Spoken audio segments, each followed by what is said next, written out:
Hello students, welcome. बच्चों, आज का जो हमारा टॉपिक है वो नेक्स्ट यूनिट हमने स्टार्ट किया है। आपका एल्डिहाइड्स, कीटोन्स, कार्बोक्सिलिक एसिड्स पूरा हो गया था और नेक्स्ट यूनिट है आपका ऑर्गेनिक कंपाउंड्स कंटेनिंग नाइट्रोजन, और उसमें आपका पहला जो है वो टॉपिक है एमाइंस। तो आपकी ऑनलाइन क्लासेस चलेंगी तो आपको समझना है कि एमाइंस क्या है। देखो, बड़ा ध्यान से देखना है बच्चे कि एमाइंस जो टॉपिक है आपका, ये ऑर्गेनिक कंपाउंड है आपके पास एमाइंस, जो कि ऑर्गेनिक कंपाउंड है जिसके अंदर नाइट्रोजन है। तो बेसिकली आपको याद रखना है कि एमाइंस एक ऐसे ऑर्गेनिक कंपाउंड्स हैं जो कि अमोनिया से बने। मींस आपको याद रखना है NH3 एमाइन से, अमोनिया से। NH3 is the formula of ammonia, और इसी अमोनिया से आपके पास एमाइंस बने। कैसे बने अभी आपको समझ आएगा, लेकिन आपको याद रखना है कि amines are the organic compounds which contains the nitrogen and are derived from the ammonia, and the formula of ammonia is NH3। अब अगर हम देखें तो हमारे पास अमोनिया जो है, अमोनिया का फार्मूला मैंने क्या बताया, NH3। और आपको पता है कि अमोनिया का स्ट्रक्चर अगर हम देखें तो हमारे पास अमोनिया में नाइट्रोजन है। नाइट्रोजन 3 हाइड्रोजन के साथ बॉन्ड बनाता है, और 3 बॉन्ड बनाने के साथ एक इसके पास लोन पेयर ऑफ इलेक्ट्रॉन होता है। ये आपको पता है कि नाइट्रोजन के पास 5 वैलेंस इलेक्ट्रॉन्स होते हैं। इसका एटॉमिक नंबर 7 है और 5 इसके वैलेंस इलेक्ट्रॉन है, जिससे ये 3 अनपेयर्ड इलेक्ट्रॉन्स जो हैं इसके, वो हाइड्रोजन के साथ बॉन्ड बनाते हैं और एक लोन पेयर ऑफ इलेक्ट्रॉन्स इसका बनता है। तो ये फार्मूला है अमोनिया का। इसी अमोनिया से हमारे पास एमाइंस बनेंगे। कैसे बनेंगे देखो, अगर हम देखें तो हमारे पास जो अमाइंस हैं वो 3 टाइप्स के हैं।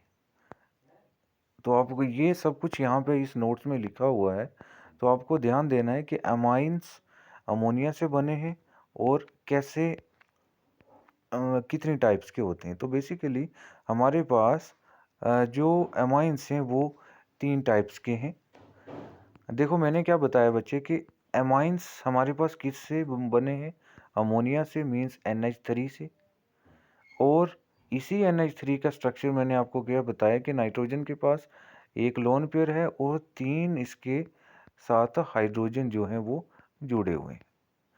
अब इसी अमोनिया जो हमारे पास अमोनिया है, अमोनिया में अगर हम एक हाइड्रोजन को रिप्लेस कर देंगे हमारे पास किससे, R ग्रुप से, मींस R आपको पता है एल्काइल ग्रुप या एराइल ग्रुप, तो हम क्या बना देंगे इसको, ये वाला नाइट्रोजन जिसके पास लोन पेयर ऑफ इलेक्ट्रॉन है, हाइड्रोजन की जगह R और बाकी दोनों हाइड्रोजन। तो इस केस में जो ये R है, R में भी एल्काइल R एराइल ग्रुप, तो इसमें एक एल्काइल ग्रुप है तो इसका फॉर्मूला क्या बना, RNH2 कि एक एल्काइल ग्रुप है और 2 हाइड्रोजन है। तो इस केस में ये एमाइन है हमारे पास, कहाँ से ड्राइव हुआ है, अमोनिया से। अमोनिया का फार्मूला क्या था कि 3 हाइड्रोजन थे, तीनों हाइड्रोजन में से एक हाइड्रोजन की जगह हमने एल्काइल और एराइल ग्रुप मीन्स R लगा दिया, तो हमारे पास फार्मूला बना RNH2। तो ये हमारे पास जो है इसको हम प्राइमरी अमाइंस कहते हैं, R1 डिग्री अमाइन कहते हैं। तो ये हमारे पास फर्स्ट टाइप है अमाइंस की, और फार्मूला है आपके पास RNH2। This is the 1 degree amine और प्राइमरी अमाइन। दूसरा, जैसे 1 डिग्री में हमने क्या पढ़ा कि अमोनिया था, और अमोनिया में हमने इस R को इस H को हमने रिप्लेस किया R से, और R क्या था हमारे पास, एल्काइल एराइल ग्रुप, तो हमारे पास 1 डिग्री अमाइन बना। अगर हम दूसरे हाइड्रोजन को भी रिप्लेस कर दें R ग्रुप से, तो हमारे पास क्या बन जाएगा, ये नाइट्रोजन है जिसके पास एक लोन पेयर ऑफ इलेक्ट्रॉन है अमोनिया का ये वाला, और इस H की जगह हमने R ग्रुप लगा दिया, एल्काइल और एराइल ग्रुप, इसकी जगह भी हमने R ग्रुप लगा दिया, और तीसरा हाइड्रोजन अभी वैसा ही है। तो इस केस में क्या फार्मूला बन गया आपके पास, R2 हो गया आपके पास, R2, और एक N है और एक ये H है। तो पहले हमारे पास था क्या, RnH2, तो उसमें एक अल्काइल ग्रुप था तो हमने कहा उसको 1 डिग्री अमाइन। यहाँ पे आपके पास दो अल्काइल ग्रुप हो गए, R2NH, दोनों हाइड्रोजन को हमने रिप्लेस कर दिया, तो it is called as secondary amine और 2 डिग्री अमाइन। तो अमोनिया का जब एक हाइड्रोजन रिप्लेस हुआ अल्काइल और एराइल ग्रुप से तो हमने उसको 1 डिग्री अमाइन कहा। जब दोनों रिप्लेस हो गए अल्काइल और एराइल ग्रुप मीन्स R से, तो हमने उसको 2 डिग्री अमाइन कहा। इसी तरीके से अगर अमोनिया में तीनों हाइड्रोजन को हमने जब एक को रिप्लेस किया तो 1 डिग्री, दो को रिप्लेस किया R से तो 2 डिग्री, जब तीनों को रिप्लेस कर देंगे तो हमारे पास क्या बन जाएगा, नाइट्रोजन है, यहाँ पे भी R, एल्काइल और एयर ग्रुप, यहाँ पे भी R और यहाँ पे भी R। तो अब तीनों हाइड्रोजन रिप्लेस हो गए, तो हमारे पास फार्मूला क्या बन गया, R3N के 3 एल्काइल ग्रुप हो गए। तो इस केस में जो आपके पास एमाइंस है वो कौन सा हुआ, tertiary amines are 3 degree amines. तो आई होप आप समझ गए होंगे। अब हम इसको कंक्लूड करते हैं कि एमाइंस क्या है, जो कहाँ से बने, अमोनिया से, और अमोनिया का फार्मूला क्या है, NH3। अब इस NH3 में हमने एक H को रिप्लेस किया तो हमने क्या कहा, RnH2, एक R है और दो हाइड्रोजन बच गए, पहले तीन थे, तो इसको हमने कहा 1 डिग्री अमाइन। दूसरे केस में दो अल्काइल ग्रुप हो गए और एक हाइड्रोजन और कम हो गया, R2NH, it is the secondary amine, 2 degree amine का। और तीसरे केस में तीनों अल्काइल ग्रुप और एराइल ग्रुप हैं और अब तीनों हाइड्रोजन हमने रिप्लेस कर दिए, तो इस केस में ये टर्शरी अमाइन है जिसको हमने 3 डिग्री अमाइन कहा।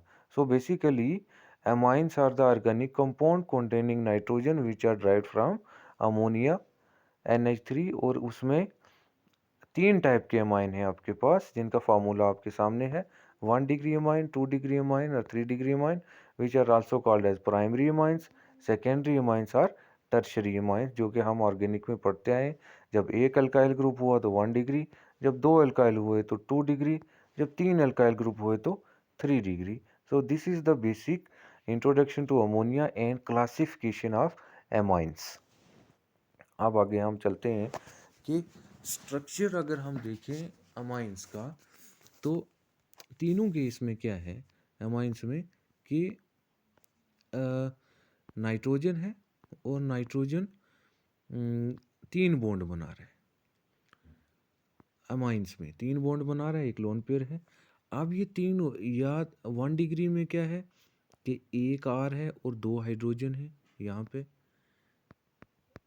2 डिग्री में क्या है, 2 R है और एक हाइड्रोजन है, और 3 डिग्री में क्या है, 3 R है और कोई हाइड्रोजन नहीं है। R क्या है, एल्काइल ग्रुप और एराइल ग्रुप मीन्स कार्बन के साथ बॉन्ड बना रहा है, जैसे CH3 हो गया, C6H5 हो गया, इथाइल ग्रुप हो गया, तो कार्बन के साथ बॉन्ड बनेगा।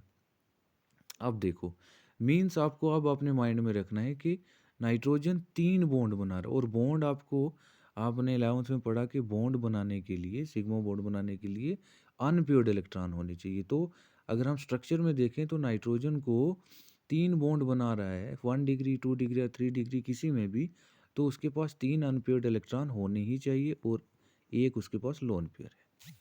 तो अब हम देखते हैं इसके स्ट्रक्चर में नाइट बेसिक जो सेंट्रल एटम है वो क्या है, नाइट्रोजन। नाइट्रोजन का एटॉमिक नंबर क्या है, 7। इसकी इलेक्ट्रॉनिक कन्फिग्रेशन 1s2, 2s2 और 2p3। अब इसको हम खोल के लिखें, हमारा काम वैलेंस इलेक्ट्रॉन से है, तो 2s को लिखेंगे 2s2 और 2p3, 1 2 3। तो यहाँ पे हम क्या देख रहे हैं कि नाइट्रोजन को 3 बॉन्ड बनाने हैं कार्बन के साथ, तो एक लोन पेयर है, तो हाइब्रिडाइजेशन कौन सी हुई, sp3 हाइब्रिडाइजेशन, क्योंकि हमें तीनों अनपेयर्ड इलेक्ट्रॉन चाहिए, क्योंकि नाइट्रोजन को 3 बॉन्ड बनाने हैं, या तो एक अल्काइल एक R के साथ, या 2 R के साथ, या 3 R के साथ। तो हाइब्रिडाइजेशन जो होगी एमाइंस में वो sp3 होगी। जब sp3 होगी तो क्या होगा, 4 हाइब्रिडाइज्ड ऑर्बिटल बन रहे हैं, एक ये वाला, एक ये वाला, एक ये वाला और एक ये वाला। अब हम इसको स्ट्रक्चर बनाते हैं। तो नाइट्रोजन आया, नाइट्रोजन के पास एक लोन पेयर आया, अभी स्ट्रक्चर में हमने देखा, एक ये वाला हाइब्रिडाइज्ड ऑर्बिटल, एक ये वाला और एक ये वाला। एक में यहाँ पे तो लोन पेयर ऑफ इलेक्ट्रॉन आ गया, यहाँ पे एक अनपेयर्ड, यहाँ पे एक अनपेयर्ड और यहाँ पे एक अनपेयर्ड 2p3 में। ये 2px वाला है, ये 2py वाला है और ये 2pz वाला है अनपेयर्ड इलेक्ट्रॉन। अब ये तीनों, अगर एक हाइड्रोजन है, मान लो दो हाइड्रोजन है, 1 डिग्री की बात करें तो हाइड्रोजन के वो s के साथ ये हाइब्रिडाइजेशन शो करेंगे यहाँ पे, और 2 सिग्मा बॉन्ड, और एक r के साथ। अगर 2 डिग्री है तो फिर दोनों r के साथ, और एक हाइड्रो अगर 3 डिग्री है तो तीनों r के साथ। तो ओवरऑल क्या पता चला हमें कि नाइट्रोजन जो है 3 अनपेयर्ड इलेक्ट्रॉन से सिग्मा बॉन्ड बना रहा है, और एक उसके पास क्या है, लोन पेयर ऑफ इलेक्ट्रॉन है, जो कि हाइब्रिडाइजेशन शो कर रहा है sp3 हाइब्रिडाइजेशन। यही आपके पास यहाँ पे इसकी इंट्रोडक्शन जो कि मैंने आपको बताई। उसके बाद स्ट्रक्चर ऑफ एमाइंस में आपके सामने अभी मैंने बताया कि नाइट्रोजन क्या शो करेगा, यहाँ पे sp3 हाइब्रिडाइजेशन शो करेगा, ये सब कुछ यहाँ पे लिखा हुआ है। और sp3 हाइब्रिडाइजेशन शो करने के बाद वो 3 सिग्मा बॉन्ड बनाएगा, जैसे कि यहाँ पे बताया हुआ है, 1 2 और 3, और एक इसके पास लोन पेयर ऑफ इलेक्ट्रॉन बच जाएगा। तो यहाँ पे आपको पता है 11th में आपने पढ़ा कि जब भी हाइब्रिडाइजेशन होती है sp3 तो ज्योमेट्री हमारे पास टेट्राहेड्रल आती है। लेकिन साथ ही साथ में आपने क्या पढ़ा, वीबीटी में ये पढ़ा, हाइब्रिडाइजेशन में पढ़ा कि sp3 हाइब्रिडाइजेशन जब होती है तो ज्योमेट्री टेट्राहेड्रल आती है। लेकिन एमाइंस के केस में आप क्या देख रहे हो कि यहाँ पे लोन पेयर ऑफ इलेक्ट्रॉन है। तो आप VSEPR valence shell electron pair repulsion theory में आपने क्या पढ़ा 11th में कि लोन पेयर और जो यहाँ पे बॉन्ड पेयर हैं, इस जो लोन पेयर हैं और जो बॉन्ड बनाते हैं उनको बॉन्ड पेयर कहते हैं। लोन पेयर और बॉन्ड पेयर इलेक्ट्रॉन्स में आपस में रिपल्शन की वजह से जो ज्योमेट्री टेट्राहेड्रल आनी चाहिए थी वो टेट्राहेड्रल आई नहीं, हालांकि हाइब्रिडाइजेशन sp3 हो रही है तो ज्योमेट्री टेट्राहेड्रल आनी चाहिए थी लेकिन आई नहीं, due to the repulsion between the lone pair and bond pair electron. और ज्योमेट्री जो आई आपके पास वो डिस्टॉर्टेड हो गई, टेट्राहेड्रल नहीं आई, वो डिस्टॉर्टेड ज्योमेट्री आ गई अमोनिया एमाइंस की। तो ये याद रखना है, ये इसलिए हुआ क्योंकि अमोनिया के पास एमाइंस के पास लोन पेयर ऑफ इलेक्ट्रॉन है, और lone pair of electron bond pair के साथ रिपल्शन शो करते हैं, तो ज्योमेट्री जो टेट्राहेड्रल आनी चाहिए थी वो आई नहीं। तो ये इसके स्ट्रक्चर के बारे में। उसके बाद इसका अगर हम नामनक्लेचर देखें तो नामनक्लेचर में बच्चे आपको सिंपल एक चीज़ याद रखनी है, आपको एक टर्म याद रखनी है, एल्काइल एमाइंस। एल्काइल एमाइंस, अब एल्काइल एमाइंस आपको याद रखना है।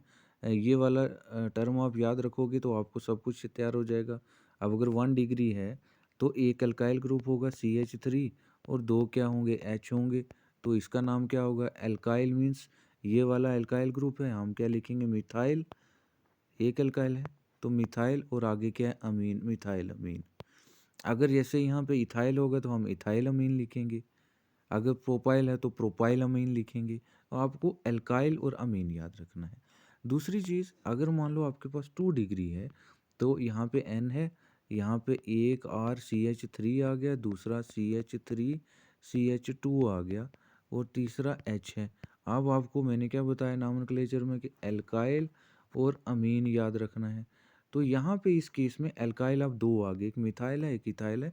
तो अल्फ़ाबेटिकली जो पहले आता है वो आपने लिखना है। पहले क्या आता है, इथाइल, तो आप लिखोगे इथाइल, फिर क्या लिखोगे, मिथाइल, इथाइल मिथाइल, और फिर अमीन, इथाइल मिथाइल अमीन। तो ये सारे रूल यहाँ पे लिखे हुए हैं नामनक्लेचर के लिए, आपको पढ़ने हैं, आपको बिल्कुल क्लियर हो जाएगा, बिल्कुल ईजी नोट्स जो हैं वो आपके पास बने हैं। अगर हम एरोमेटिक अमीन्स की बात करें, जैसे आर आपके पास यहाँ पे अगर मान लो जैसे CH3 तो वो C6H5 भी हो सकता है, और उसके साथ फिर आगे NH2, तो इसका कॉमन नेम टॉलवीन होता है, ये याद रखना है आपको, सॉरी एनिलीन होता है इसका नाम। जब बेंजीन रिंग के साथ NH2 होता है तो ये आपके पास 1 डिग्री अमाइन है, क्योंकि एक R है तो इसका कॉमन नेम एनिलीन है, आपको याद रखना है। अगर हम इसकी फिजिकल प्रॉपर्टीज़ में जाएँ तो फिजिकल प्रॉपर्टीज़ में आपको याद रखना है कि पहली कि दो लोअर एलिफेटिक अमीन्स के ओपन चेन जो लोअर अमीन्स होते हैं वो गैसेस होते हैं, और उनका फिशी आर्डर होता है, मछलियों की तरह उनकी स्मेल होती है। फिर ये कहता है प्राइमरी अमाइंस जो होते हैं विथ 3 और more carbon atoms are liquid, वो लिक्विड होते हैं, और जो उनसे ज़्यादा बड़े होते हैं वो सॉलिड स्टेट में होते हैं। एनिलीन और जो दूसरे एराइल अमीन्स से मीन्स जो क्लोज चेन है आर यूजली कलरलेस होते हैं but get coloured on storage due to the atmospheric oxidation. लेकिन एराइल अमीन्स को जब हम बहुत टाइम तक स्टोर करके रखते हैं तो उनको ऑक्सीडेशन होती है, हवा में से ऑक्सीजन को अवॉइड कर लेते हैं और उनका एक स्पेसिफिक कलर आ जाता है। अब अगर सॉल्युबिलिटी की बात करें तो सॉल्युबिलिटी की ये कह रहा है, ध्यान से देखना है कि lower aliphatic amines are soluble in water because they can form hydrogen bonding with water molecule, however solubility decreases with increase in molecule molar mass of amines. अब देखो बच्चे क्या है, हमारे पास 3 टाइप्स के अमीन्स हैं, 3 टाइप्स के अमीन हैं। अभी क्या बताया मैंने, 1 डिग्री अमाइन में क्या है, एक नाइट्रोजन है, एक आर है और 2 क्या है, हाइड्रोजन है, ऐसे ही है। 2 डिग्री में क्या है, 2 आर है और एक हाइड्रोजन है, ये 1 डिग्री है, ये 2 डिग्री है, और 3 डिग्री में क्या है, तीनों आर हैं। तो अब आपको क्या बताया मैंने, कोई भी चीज़ जो वाटर में सॉल्युबल होती है उसको हाइड्रोजन बॉन्ड बनाना पड़ता है।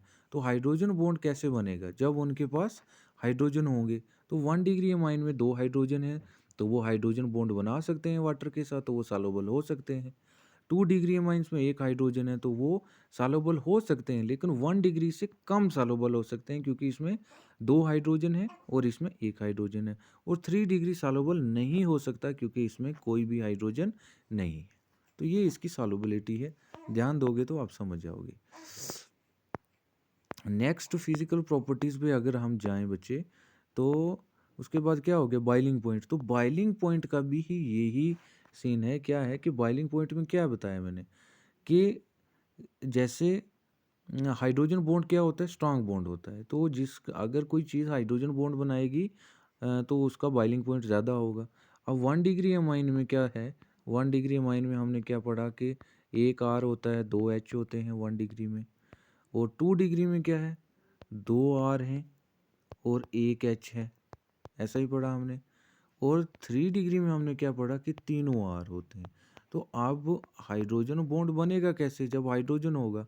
तो 1 डिग्री अमाइन में 2 हाइड्रोजन है तो ये ज़्यादा हाइड्रोजन बॉन्ड बना सकते हैं, तो मीन्स इनका बॉइलिंग पॉइंट सबसे ज़्यादा होगा।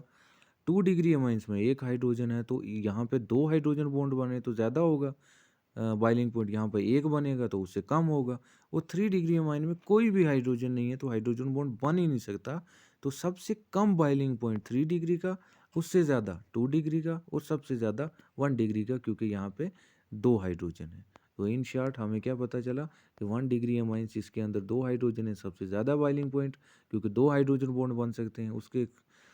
उससे कम 2 डिग्री का, और सबसे कम 3 डिग्री का जिसके अंदर कोई भी हाइड्रोजन नहीं है। This is all about the boiling point. तो ये आपको ये नोट्स हैं, अगर आप इनको ध्यान से पढ़ोगे और समझोगे तो आप समझ सकते हो। Thank you.